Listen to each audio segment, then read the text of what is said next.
இதுக்கு மேலயும் என்னால பொறுமையா இருக்க முடியாது. இதுக்கு மேலயும் என்னால இறங்கி வர முடியாது. நான் யார்கிட்டயும் இந்த அளவுக்கு இறங்கி வந்து பேசினதே இல்ல. போதும். இனி உனக்கும் எங்க குடும்பத்துக்கும் எந்த சம்பந்தமும் இல்ல.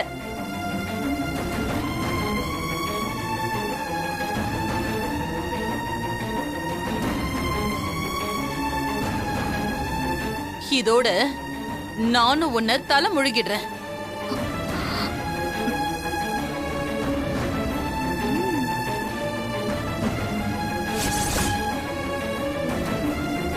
அம்மா, அவ ஏதோ கோவத்துல பேசுறா. பேசாம இருடா. இவ இனி உனக்கு கிடைக்க மாட்டா. இவ கூட நீ சேரவே முடியாது. அதுக்காக நீ இப்படியே இருக்கவும் கூடாது. வேற கல்யாணம் பண்ணிக்கணும். உனக்கும் நிரஞ்சனாவுக்கும் கல்யாணம் பண்ணி வைக்கிறதா நான் முடிவு பண்ணிட்டேன்.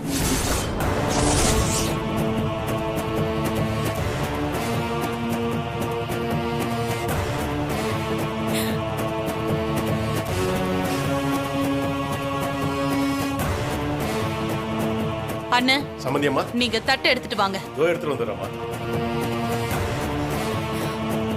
வேதா வேதா, கொஞ்சம் பொறுமையா யோசிச்சு முடிவு பண்ண, அவசரப்படாத. நான் நல்லா யோசிச்சு தான் முடிவு பண்ணிருக்கேன். வித்யா, இனி நீயே நினைச்சாலும் என் பையன் கூட சேர்ந்து வாழ முடியாது. நான் நினைக்க மாட்டேன். உங்க மகனை நீங்க யாருக்கு வேணாலும் கல்யாணம் பண்ணுவீங்க. அது எனக்கு பிரச்சனை இல்லை.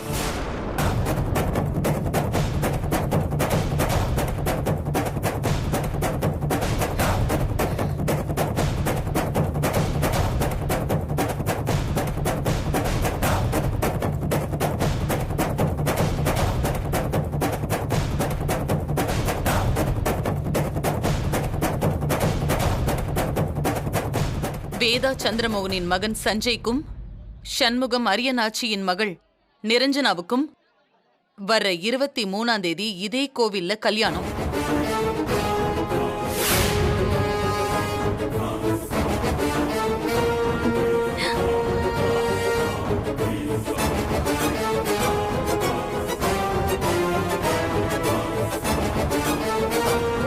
உங்களுக்கு சம்மதமா?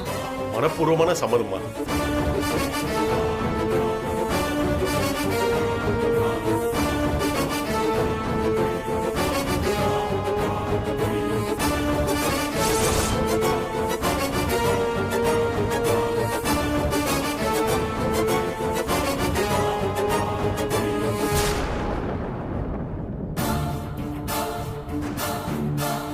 ரொம்ப சந்தோஷம்.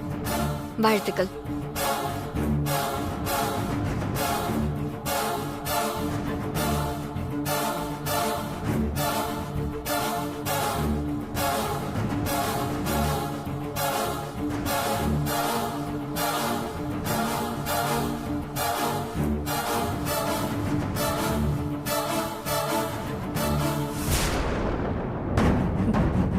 உன்னை என்னமோ நினைச்சேன், நீ என்னையே மிஞ்சிட்ட.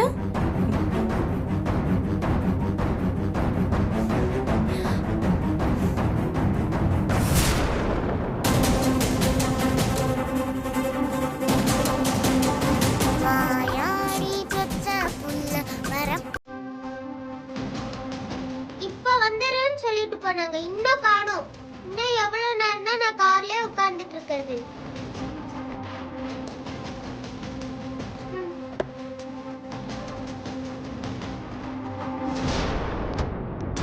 ஆமா சொன்னாரு தானே. ஆமா ரகு கூட பேசின அப்படியே. அது ஏமா பாப்பா எங்கம்மா போற? இல்ல அங்கிள், காருக்குள்ள உனக்கு பிடிச்ச பாட்டு தானே ஓடிக்கிட்டு இருந்தது. அதுக்காக அதையே எவ்வளவு நேரம் கேட்டுட்டு இருக்குது? போர் அடிக்காதா? நான் சின்னதா பக்கத்துல ஏதாவது ஷாப்பிங் பண்றேன். கோயில்ல என்ன பாப்பா ஷாப்பிங் பண்ண முடியும்? அதெல்லாம் பண்ணலாம், நீங்க வாங்க. அச்சோ, பாப்பா காருக்குள்ளே இருக்கணும்னு ஐயா சொன்னாரு. இது வேற இறங்கி கோயிலுக்குள்ள போய்கிட்டு இருக்கு. பாப்பா வாவ். அங்கிள் என்ன வேணுமா? எனக்கு இந்த பொம்மை வேணும். எவ்வளவு? 300 ரூபாமா? அங்கிள் பாப்பா வீட்ல தான் நிறைய பொம்மை இருக்கு, அப்புறம் எதுக்கு பாப்பா வாங்குற? இல்ல, பணத்தை தாங்க, நான் அம்மா கிட்ட வாங்கி தரேன். பாப்பா என்கிட்ட இந்த 100 ரூபா தான் இருக்கு பாப்பா. சரி வாங்க, போய் அம்மா கூட்டிட்டு வரலாமா? இல்ல பாப்பா, அம்மா வந்துருவாங்க, நீ இங்கே இரு. பாப்பா விது, ஏய், நிலா, தாத்தா உன்னை கார்ல தானே உட்கார சொன்னாரு, எதுக்கு வெளியே வந்த இப்போ? எவ்வளவு நேரம் தான் கார்ல இருக்கிறது? எனக்கு பொம்மை வாங்கணும், அதான் கீழே இறங்கி வந்தேன். டிரைவர் அங்கிள் கிட்ட பணம் இல்லையா, எனக்கு வாங்கி கொடு விது. சரி சரி, வாங்கி கொடுக்கறேன், வா.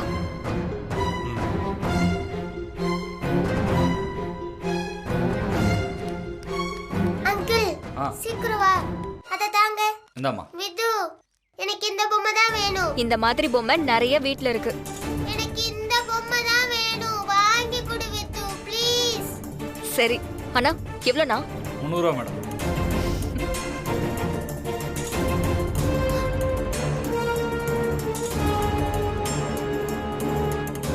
இந்தாங்க.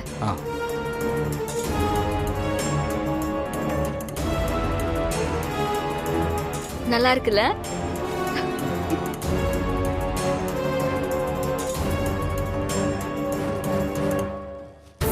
வித்யா இதுக்கு நிலா கூட இருக்கான்னு தெரியலையே.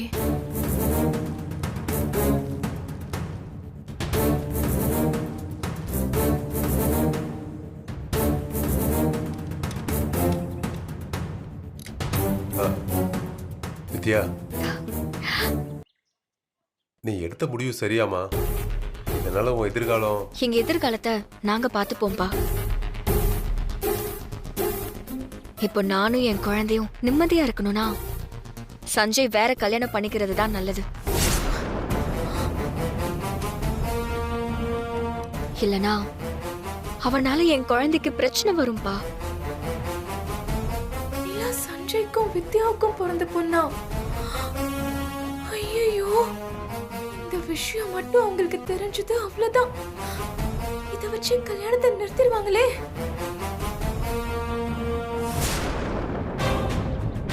நாம போட்ட மொத்த பிளானும் அப்படியே தரமட்டம் ஆயிடுமே. எப்படியாவது இந்த விஷயம் யாருக்கும் தெரியாம தடுக்கணும். நிலா, போலாமா? வா.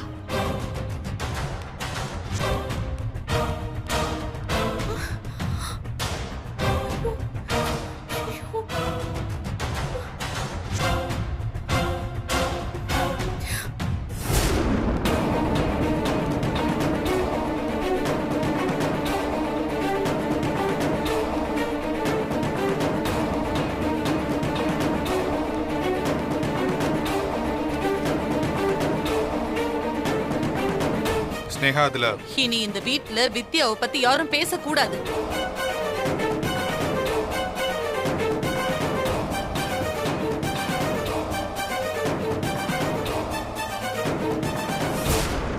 கோவிலோட அவளுக்கும் நம்ம குடும்பத்துக்குமான உறவு முடிஞ்சு போச்சு.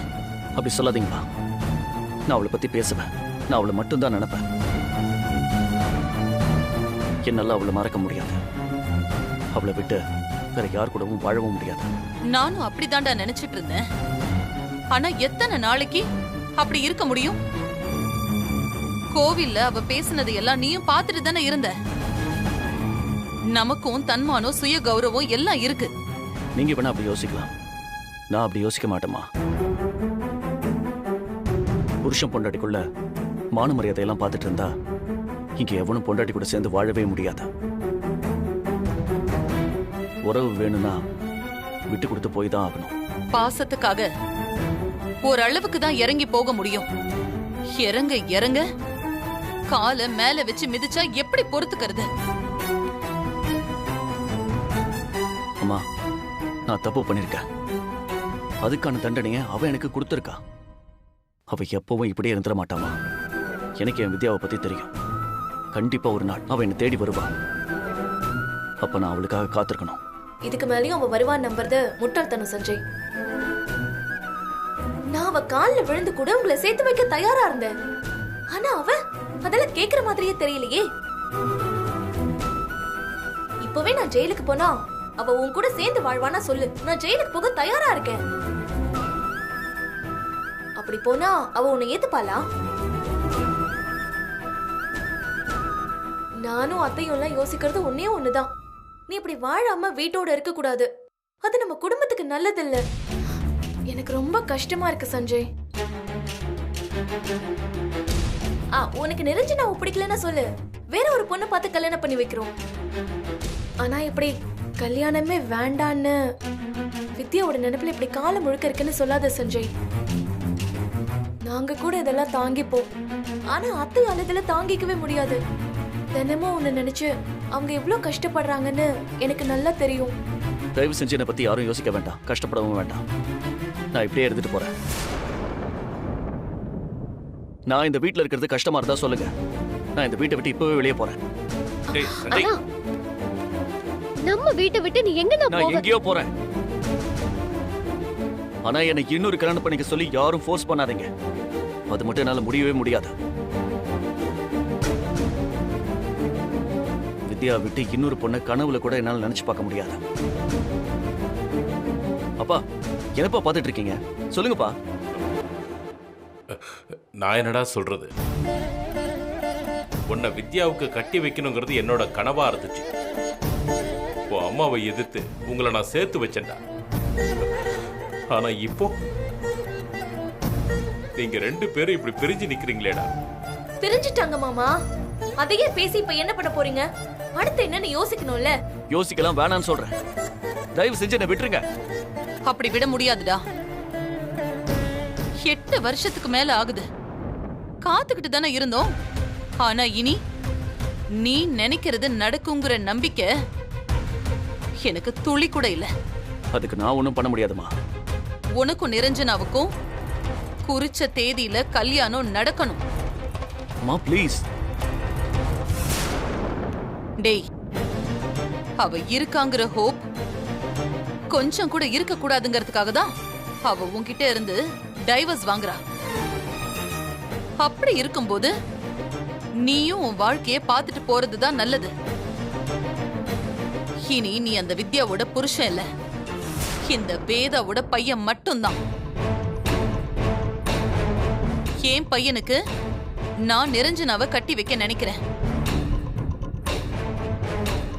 அதுதான் உன்னோட எதிர்காலத்துக்கும் நல்லதுன்னு நான் நினைக்கிறேன். அவ்வளவுதான். நான் சொன்னபடி இந்த கல்யாணம் நடக்கலன்னா என்ன நீ உயிரோடவே பார்க்க முடியாது. ஏய் வேதா, என்ன பேசிட்டு இருக்கீங்க? இல்லங்க, என் பையன் இப்படி நடக்காத ஒரு விஷயத்துக்கு வாழ்க்கையே தொலைச்சிட்டு பைத்தியக்கார மாதிரி அலையறத பாக்குற தெம்பு எனக்கு இல்ல. ஒண்ணு இவன் வாழணும், இல்லனா ஏன் மூச்சு நிக்கணும்.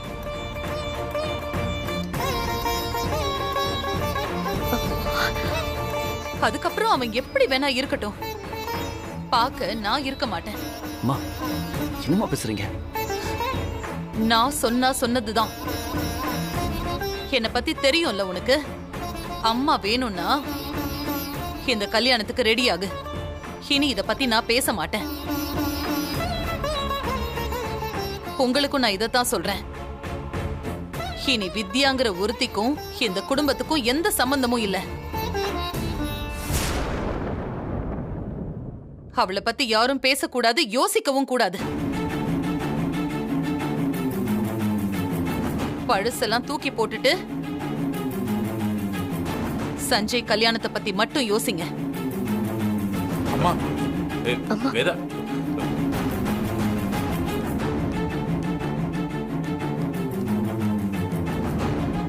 அப்பா பாருங்கப்பா அம்மாவை. நான் இப்ப என்னப்பா பண்றது? என்ன சொல்றதுன்னே எனக்கு தெரியலடா. கடவுளே, ஏன் இப்படி எங்களை சோதிக்கிற? என் மருமக மனசு மாறவே மாறாதா?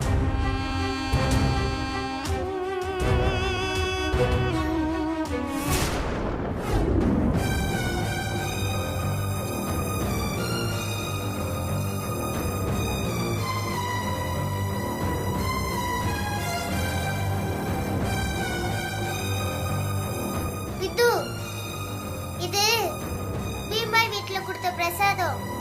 நீ எடுத்துக்கவே இல்ல. எடுத்து வச்சுக்கோ வித்து.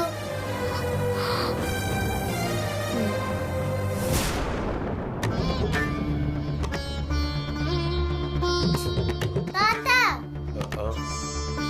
என்ன பொண்ணு வளர்த்திருக்கீங்க? வித்துக்கு எதுவுமே தெரியல. ஏன் என்னடா? அங்க எல்லாரும் குங்குமத்தை எடுத்து தாலியில வச்சுக்கிட்டாங்க. ஆனா வித்து நெத்தியில மட்டும் தான் வச்சுக்கறாங்க. நிலா, அப்படிதானே வித்து வைக்கணும்? அதானே ரூல்ஸ். வெச்சுக்கோ. இந்த வச்சிக்கமா.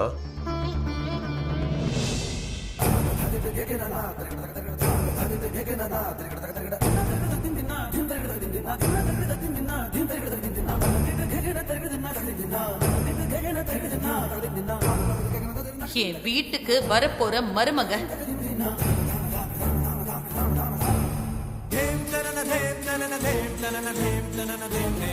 போதும். இனி உனக்கும் எங்க குடும்பத்துக்கும் எந்த சம்பந்தமும் இல்ல.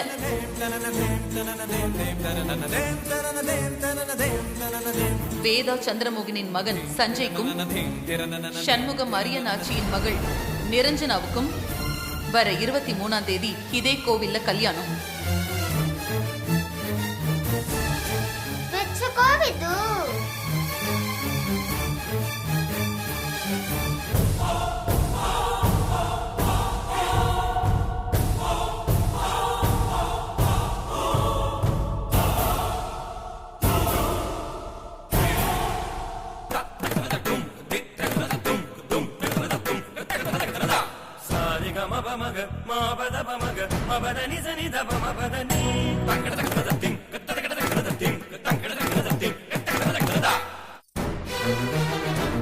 Good girl. நிலா, நீ ஒரு ரூமுக்கு போய் ரெஸ்ட் எடுமா. ஆமா, கோவில்ல சுத்திட்டே இருந்தனா ரொம்ப டயர்ட் ஆயிடுச்சு. நான் போய் ரெஸ்ட் எடுக்கிறேன்.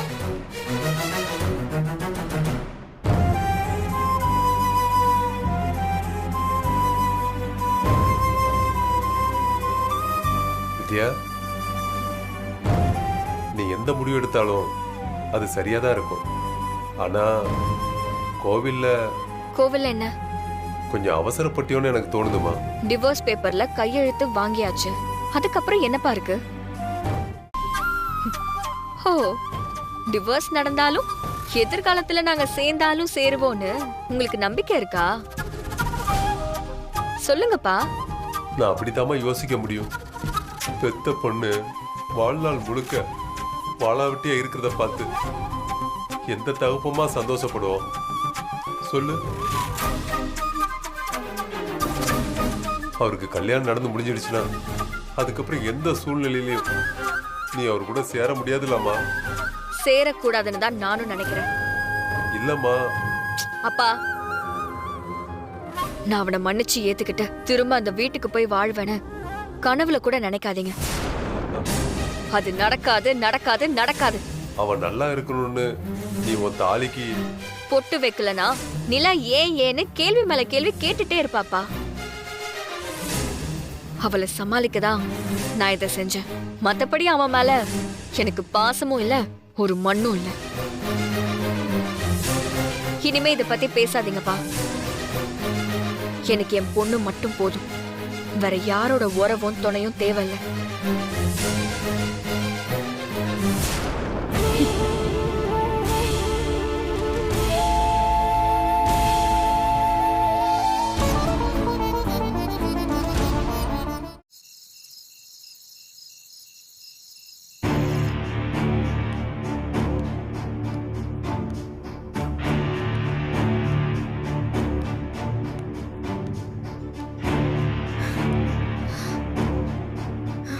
தங்கச்சி கூட இந்த குடும்பத்தையும் சொத்தையும் கட்டி ஆள்றதுக்கு அத்தை அவங்க உசுரைய பணைய வச்சிருக்காங்களே.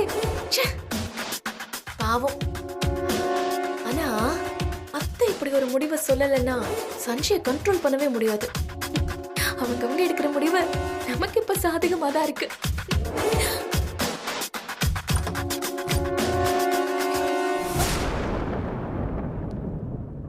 ஸ்னேகா, என்னங்க? என்ன நடக்குதுங்க? புரியலங்க. நீ என்னமோ உன் பெரியப்பாவையும் தங்கச்சியும் கோயிலுக்கு வர வச்சு சம்மந்தம் பேசி முடிச்சிருக்க. அம்மா வேற இந்த கல்யாணத்தை நடத்தியே தீர்வுன்னு சொல்லிட்டு இருக்காங்க.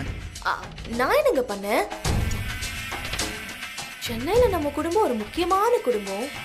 உங்க தம்பி வித்யாவை பிரிஞ்சு இத்தனை வருஷம் இருக்கிறது எல்லாருக்கும் தெரியும். அப்படி இருக்கும்போது அவருக்கு வேற கல்யாணம் பண்ண நம்ம வீட்ல பிளான் பண்ணுவோன்னு எல்லாரும் நினைப்பாங்கல்ல. அப்படிதான் எங்க பெரியப்பா. இத்தனை நாளா நீ என் தம்பிய ஒரு எதிரி மாதிரி தானே பார்த்துட்டு இருந்த. இப்ப என்ன அவன் மேல திடீர்னு இவ்வளவு அக்கறையை காட்டுற?